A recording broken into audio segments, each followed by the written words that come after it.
Is Canon about to release some kind of VR headset that records your voice, a spy ring, or a microphone that you wear in your ear?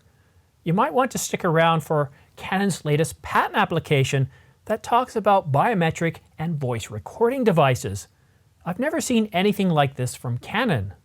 But first, subscribe to this channel for a chance to win a Canon EOS R5. I'll be giving one away to one lucky subscriber once this channel reaches 100,000 subscribers. Anyone above the age of 18 with a valid mailing address is eligible. Additional terms and conditions are linked in the description down below. Canon patent filing JP 2023-154894, which was published on October the 20th, 2023, is unlike anything else I've ever seen from Canon. And I'm not kidding here, this one does seem truly bizarre. Canon is, after all, an optical imaging company that makes cameras, photocopiers, and various medical imaging devices. But this patent application describes several devices that recognizes not only what the user or wearer is saying, but records various biometric information as well. But it doesn't appear to be any sort of medical device. And these devices, these audio recording devices, well, there's some really bizarre, some really strange ones. And I'm talking strange from the point of view of science fiction or what you might see in James Bond or that old television show Get Smart. To be more exact, what these devices do is they don't just record what they hear, they only record what is picked up based on biometric sensors. Interesting, right? And more on that later, but first let's take a look at some of these bizarre devices.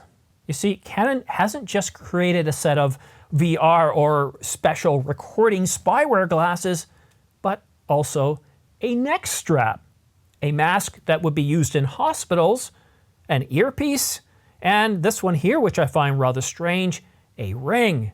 And then, of course, there's the classic Time Life Operator headset. But let's get back to some of that biological information, because according to the patent, it doesn't just record information such as your voice. Well, it does some pretty other incredible things as well.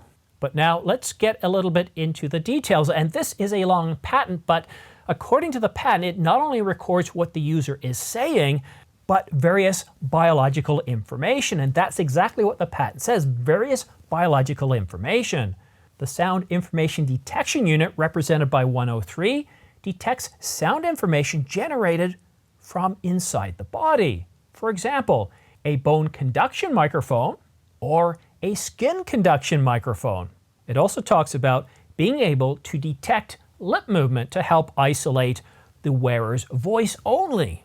I guess that might be what it means by skin conduction microphone. There's no indication anywhere in this patent that that biological information that it's recording is going to help with health purposes, such as what you find in the current incarnation of the Apple Watch, where it records information such as heart rate. It records ECG, EKG, and temperature sensors, so much information that it records into an app that translates that information to the phone, and it can even predict certain health problems, heart conditions, and then alert you. No, according to what the patent, and it has something like 150 paragraphs, but according to the patent, what it's using this biological information, whether it be skin movement from the lips or vibrations from the bone, is as it's recording the information, as it's recording the wearer's voice, it's using that information picked up by the microphone, such as bone vibrations or lip movements, to determine who is speaking at that point. And when the user is speaking or the wearer is speaking, it records that information only. And not only can it record the audio of what's being spoken, but it can also transcribe that information, so it can give you a transcription, it can record the audio, or it can do both.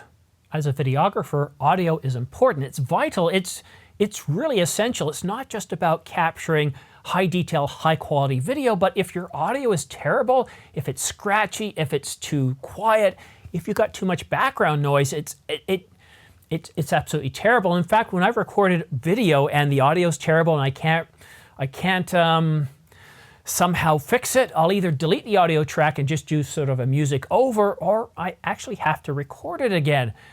I keep going back to thinking about Canon, what type of company they are, and they are primarily an imaging company. Imaging cameras, security cameras, again, imaging, medical devices, medical imaging devices.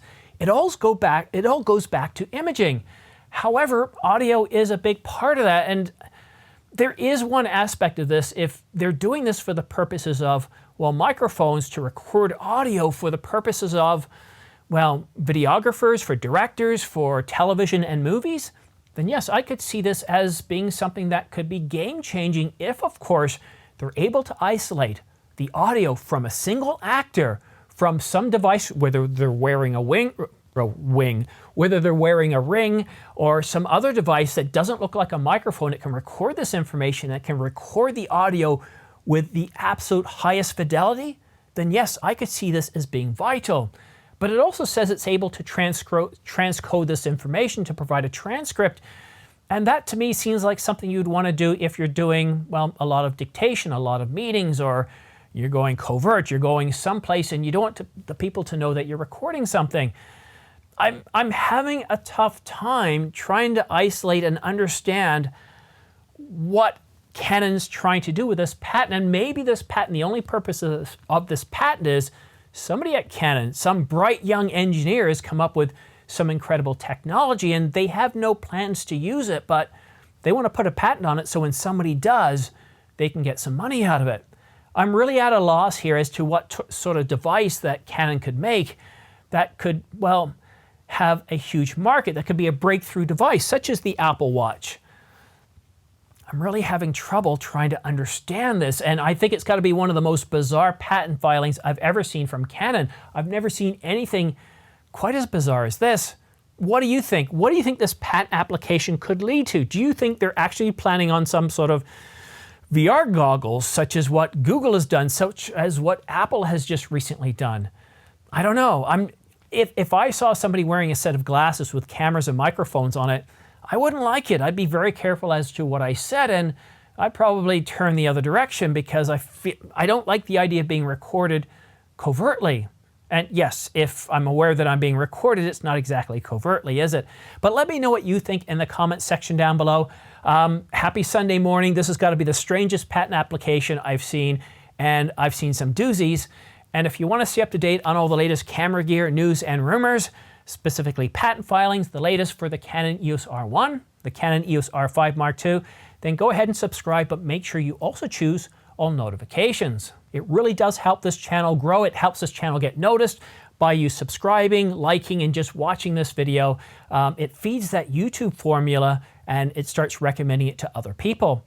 And if you want to stay up to date on all those other news stories that aren't quite big enough to have their own separate video, which could include lesser known patents or pricing information, well then go ahead and follow me on X, formerly known as Twitter. And right now we're seeing a lot of incredible deals on. The Canon EOS R5 is on sale. The sale might be over coming Sunday, but today, as of time of recording this on Saturday, $500 off the Canon EOS R5, the R5C, and $1,000 off the Canon EOS, I was going to say R1, the Canon EOS R3.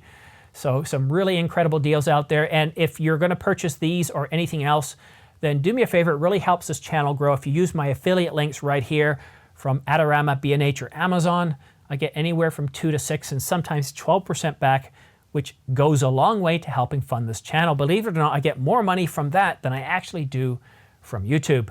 But that's it for now. Have yourself a great weekend, and we'll see you again soon.